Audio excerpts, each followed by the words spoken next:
Un gusto volver a estar con ustedes, que pues sigamos activos en lo que es la historia de México. Ahora vamos a hablar de Jaime Torres Bodet.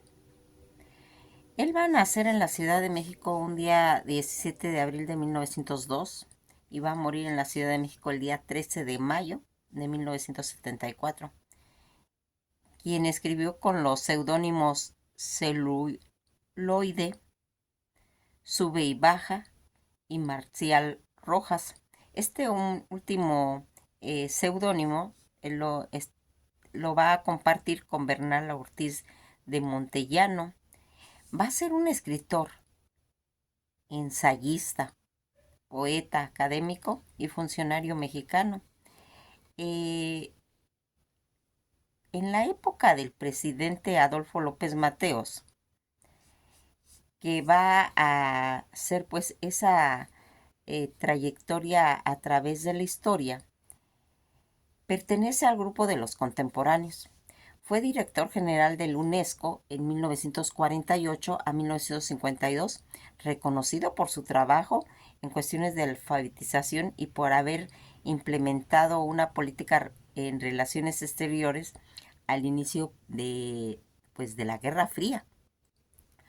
Toda esta situación, asimismo, dentro de toda esta política nacional que va a desempeñar como secretario de Educación Pública en las dos ocasiones,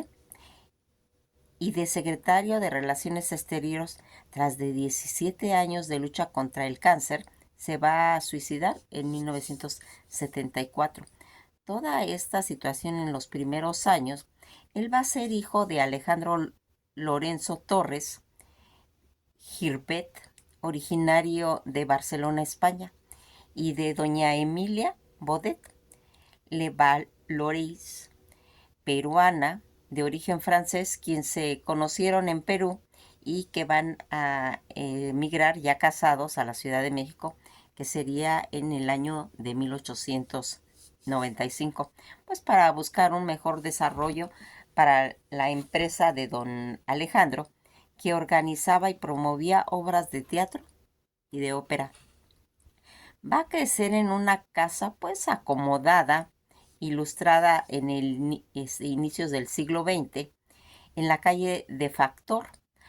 que hace contraesquina con la Cámara de Diputados en el centro de la Ciudad de México. La casa hoy lleva una placa pues para señalar el carácter histórico de dicho inmueble. En los primeros años la educación estuvieron a cargo de su madre. Después su padre decidió pues mandar a estudiarlo a la escuela primaria anexa a la Escuela Normal de Maestros, hoy Benemérita Escuela Nacional de Maestros, en donde se graduó a la edad de 11 años. Inmediatamente después va a ingresar a la Escuela Nacional Preparatoria, incluyó su bachillerato en 1917, a la edad de 15 años. Publica su primer libro de poesía a los 16 años, que posteriormente a los 18 fue secretario de la Escuela Nacional Preparatoria, en la que estudió bajo la dirección de Ezequiel A. Chávez. Estudió en la Facultad de Jurisprudencia y en la de Alto Estudio en la Universidad Nacional Autónoma de México. La carrera de Filosofía y Letras fue secretario particular del rector de la misma universidad, José Vasconcelos, y en 1921 fue director del Departamento de Bibliotecas en la Secretaría de Educación Pública entre el año de 1922 al año de 1924. Va a ser secretario de Bernal Castellum, secretario de Salubridad, que sería en 1925, y profesor de literatura francesa en la Escuela de Altos Estudios desde 1925 hasta 1928, en la que va a empezar a desarrollar pues todos esos conocimientos de escritor, ensayista y poeta.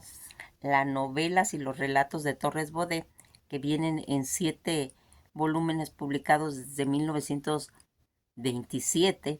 a 1941, pertenece a la época de intereses por una nueva dirección de la prosa narrativa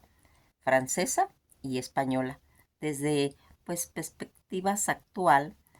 se podría decir que son obras sobre todo representativas en la búsqueda de una nueva, pues, sensibilidad y un nuevo estilo novelesco que se realizaba, pues, en aquellos años. Junto con otros intelectuales formó ese grupo llamado Contemporáneo en sus ensayos de estudio y en su crítica literaria, publicando inmediatamente,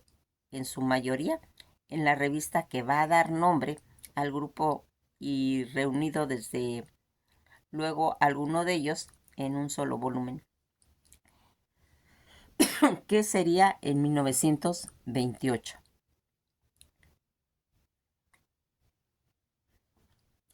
Unía a Torres Bodet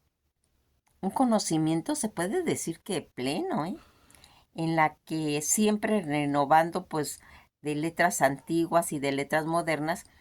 dado un espíritu alerta y a un estilo dúctil y transparente riqueza crítica. Ratificó en su tiempo los valores de algunos fallos brillos y contribuyó singularmente a la formación literaria de lo que sería pues toda esa nueva generación. Sus escritos relacionados con sus cargos públicos dispersos y mensajes entre los que se encuentran páginas admirables como la oración a la madre, el discurso académico sobre las responsabilidades del escritor y el pronunciado en la inauguración del nuevo Museo Nacional de Antropología. Está dedicado a lucidar todos los problemas de la cultura, la educación y la concordia internacional entre México y el mundo, desde pues edad muy temprana. Presentó cualidades sobresalientes para la escritura y sobre todo la poesía, y a la edad de 12 años su profesor de literatura Enrique Fernández Granados elogió uno de sus versos con el propio Bodet, escribió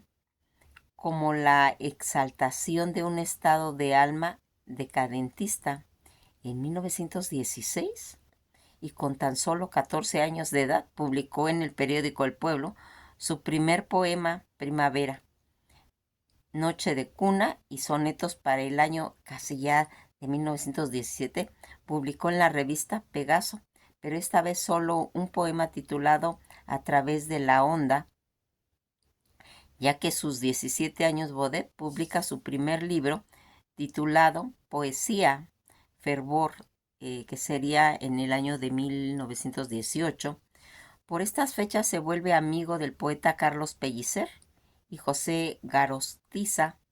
quien también pertenecían al grupo de los contemporáneos. Bodet, que escribió en un grupo de soledad en 1922 y 23, tuvo a cargo de director junto con Eduardo Ortiz Montellano en la revista Falange, cuyos propósitos principales pues era como ir reuniendo a todos los escritores mexicanos y ser, se puede decir, ese enlace entre las diversas culturas. Más tarde va a colaborar con la revista Ulises, que sería en 1927 a 1928 y del 28 hasta el 31. Fue editor de la revista Contemporáneos. Durante ese periodo de secretario en Madrid, en 1929 a 1931, formó parte de la revista de Occidente gracias a la intervención de Benjamín Jennings, autor y encargado a la llamada generación del 27,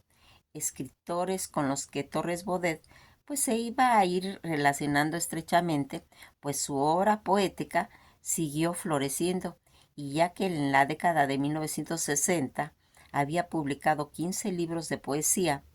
la obra poética de su juventud en 1916 a 1930, Torres Bodet se va a caracterizar sobre todo por tener un mercado anacronismo, ya que las estructuras eran, pues se puede decir, muy simétricas y clásicas para esa época, mas sin embargo, ya en 1930, a su muerte, en 1974, su obra poética cobró toda esa vigencia al combinar tantos recursos propios de la época con ya conocido anacronismo. En cuestiones de relación que sería en 1924, tuvo dedicado al servicio exterior mexicano. En ese año aprobó el examen de oposición para ingresar a la carrera diplomática. Estuvo designado como el tercer secretario de la delegación de México en Madrid hasta 1931, que sería en París. Fue segundo secretario desde 1931 al 32 y de ahí se fue a París, en donde desempeñó el puesto de encargado de negocios de 1932 al 34 y durante el 34 al 36 fue primer secretario primero en Buenos Aires en 1934 al 35 y luego de nuevo en París, que sería en 1935 al 36, del 38 al 40 fue encargado de negociar en Bruselas, donde la invasión nazis lo sorprende. Cabe destacar que entre el 37 y el 38 fue jefe del departamento diplomático de la Cancillería. Ya a su regreso a México, que sería en 1940 al 43, es subsecretario de Relaciones Exteriores en 1945. Fue el representante de la delegación mexicana en la conferencia internacional en la que se realizó en Londres y en la cual nació la UNESCO. Fue presidente de la Academia Mexicana de Derechos Internacionales y ya en diciembre de 1943 va a ser nombrado secretario de Educación Pública por el presidente Manuel Ávila Camacho. Inmediatamente va a inaugurar y clausuró el Congreso de Unificación Magisterial, del cual surgió el Sindicato Nacional de Trabajadores de la Educación. Reorganiza y dio nuevo impulso a la campaña de alfabetización para enseñar a leer y escribir a los adultos analfabetos, que por eso entonces era casi el 47,8% de la población mayor de 6 años. Se va a crear un instituto de capacitación del magisterio en la que se preparaba a los profesores de primaria no titulados. Va a organizar la comisión revisora de planes y programas. Va a iniciar la biblioteca enciclopédica popular, que se publicó más de 100 títulos. Va a dirigir valiosos compendios de México y la cultura en 1946. Fundó el Comité de Administración del Programa Federal de la Construcción Escolar. Construyó numerosas escuelas, señaladamente como nuevos edificios para la Benemérita Escuela Nacional de Maestros, la Escuela Normal Superior y el Conservatorio Nacional en la Ciudad de México. Unificó el texto del artículo 3º constitucional que suprimió la educación socialista establecida durante el gobierno de Cárdenas y que fue aprobada y publicada en 1946. Dio, en fin, coherencia doctrinaria a la educación mexicana. Ya en su segundo periodo diplomático, fue secretario de Relaciones Exteriores durante la gestión del presidente Miguel Alemán, que sería de 1946 a 1948. En noviembre de 1948 fue designado director general de la UNESCO, cargo que ocupó hasta 1952. De 1954 a 1958 fue embajador de México en Francia. Todo lo que sería este segundo periodo como secretario de Educación Pública, que sería desde 1958 al 64, durante el presidente Adolfo López Mateos, va a ocupar por segunda vez el cargo de secretario de Educación Pública, periodo en el que inició un plan de 11 años para la extensión y el mejoramiento de la enseñanza primaria y para entender por completo las demandas reales en cuestión de la educación primaria, y en el cual trabajó estrechamente con el economista Efigenia Martínez, que se propuso crear 50,000 nuevas plazas de profesores y construir 29,265 aulas. Va a fundar la Comisión Nacional de Libros de Texto Gratuito y entregó los primeros libros gratuitos, que serían en 1960, con la palabra: estos son un regalo del pueblo de México para el pueblo de México. Promovió la construcción del Museo Nacional de Antropología, el Museo de Arte Moderno y la organización y adaptación de los de arte virreinal y de pintura colonial. Va a establecer también y dio auge a un programa nacional de construcción de escuelas, impulsó la construcción de la unidad profesional en Zacatenco, Instituto Politécnico Nacional, y va a inaugurar en 1964, hoy conocida como la Unidad Profesional Adolfo López Mateos. En homenaje póstumo, el auditorio de dicho plantel lleva su nombre. La última etapa como diplomático fue por última vez embajador en Francia en el año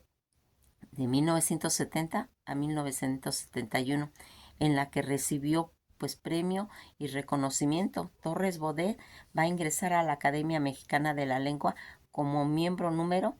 en 1952 y va a tomar posesión en la silla 21 el día 12 de junio de 1953. Fue miembro del Colegio Nacional, al cual va a ingresar el día 6 de julio de 1953, y ya en 1944 fue nombrado doctor honoris causa por la Universidad de Nuevo México, que sería en 1947.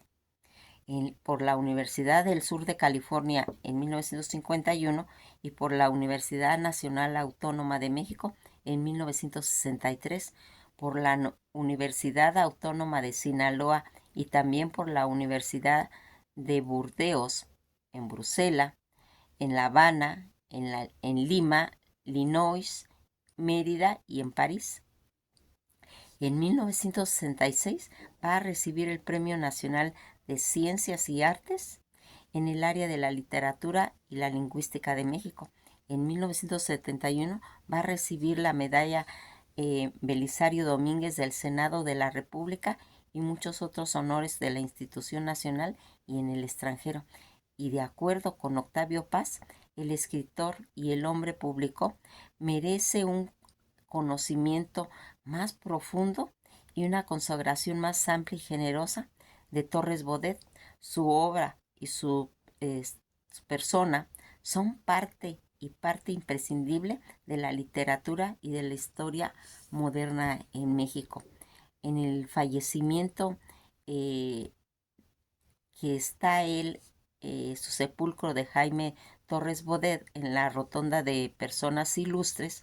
Padeció el cáncer durante casi 17 años. Se suicidó en la sala de su casa con un disparo en la sien y el día 31 de mayo de 1974 se rindió un homenaje en cuerpo presente en el Palacio de Bellas Artes. Está, como comentamos, sepultado en la rotonda de hombres ilustres de la Ciudad de México el escritor Rafael Solana, secretario particular y amigo de Torres Bodet. En entrevista con Héctor Palacios, autor de una tesis sobre Torres Bodet en la Universidad Autónoma de México en 1994, señaló que el suicidio del poeta no se debió al cáncer, pues excepto pequeños achaques, se encontraba bien de salud y en pleno uso de sus facultades mentales, sino que se trató de un libre acto de voluntad. Todas estas obras en las que él se va a ir viendo reflejado en sus publicaciones de poesía juvenil de 1916 al 17, Fervor en el 18, Canciones en el 22, Corazón delirante en el 22, Nuevas canciones en el 23, La casa en el 23, Los días en el 23, Poema en el 24 y Biombo en el 25, Destierro en el 30, Cripta en el 37, Sonetos en el 49, Fronteras en el 54 y Sin tregua en el 57, Trébol de 4 hojas en el 58, poemas recientes del 65 al 66, Invitación al viaje, no tiene fecha registrada, la narrativa. En esa línea, Margaritas de Niebla en el 27, La educación sentimental en el 29, Proserpina, Rescatada en el 31, Estrella del Día en el 33, Primero de Enero en el 34, Sombras en el 35, Nacimiento de Venus y otros relatos en el 41, y con relación a los ensayos, la literatura clásica para niños en el 27, Contemporáneos en el 28, Coordinaciones literalmente americanas en el 41, Misión del escritor en el 42, Mensaje a la juventud en el 44, Educación y Concordia Internacional en el 48, La misión de la UNESCO en el 49, y en relación a su autografía Tiempos de Arena en 1955, artículos publicados, Muerte de Proserpina en la revista de Occidente en 1930, otros títulos como Belzac en el 59, Memorias en 5 volúmenes en 1961, Tolstoy en el 65, Rubén Darío en el 66, Premio Mazatlán de Literatura en el 61, Proust en el 67, y en lo que va haciendo pues todas estas situaciones que para la época fueron de marcada importancia, porque algo que aquí va a tener una situación muy marcada, todo lo que hizo Jaime Baudet, que va a reflejarse, pues como comentamos, fue secretario de Educación Pública desde el 43 al 46, promovió campañas nacionales contra el analfabetismo, creó el Instituto de Capacitación del Magisterio, organización de la Comisión Revisadora de Planes y Programas, va a iniciar la Biblioteca Enciclopédica Popular, dirigió el valioso Compendio México, y en la cultura, lo que va a ir haciendo él, pues toda esa función en el UNESCO, en la que promovió reconstrucciones del sistema educativo, reforzó la importancia de las organizaciones en el mundo, alentó al acceso de las mujeres a la educación y el apoyo al desarrollo cultural como una condición para la paz internacional en la que tiene. Toda esta situación que se va a ir creando desde 1921 a través de las publicaciones de los decretos del Diario Oficial de la Federación, se va a crear la Secretaría de Educación Pública, que sería el 3 de octubre de 1921, y que va a traer todos esos ensayos. Fue el mejor secretario de Educación Pública, en lo que suele aceptarse que después de José Vasconcelos, ningún otro secretario de Educación Pública desde la creación de la SEP, que sería en el 21, ha dejado mayor huella en la educación mexicana como Jaime Torres Bodet, y que va a tener pues toda esa relación en la que va a estar relacionada, eh, considerando uno de los recintos culturales más importantes, el Museo de Antropología. Cuenta con los auditorios Jaime Torres Bodet y Fray Bernardino de Sahagún, esos espacios en los que se llevó a cabo más de 300 actividades académicas anuales de carácter internacional, y que va a ser todo lo que estuvo relacionada en 1921 para asegurar la eficacia en todo lo que sería el cumplimiento pues del mandato constitucional. En la época del presidente Álvaro Obregón, dispuso en 1921 la creación de la Secretaría de Educación Pública,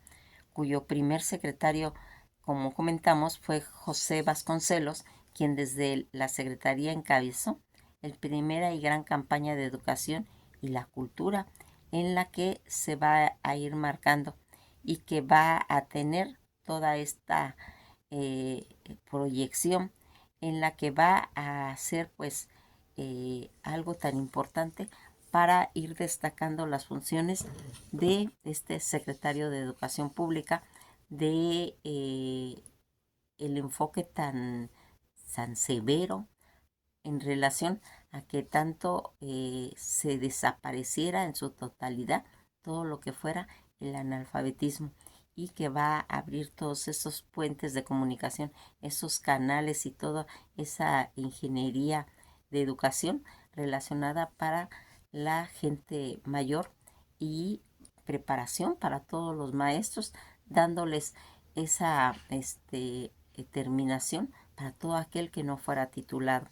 Pues nos quedamos hasta aquí y esto ha sido todo por hoy. Vamos a seguir hablando de historia de México en los siguientes capítulos. Que pasen un día muy agradable y pues esto ha sido todo por hoy.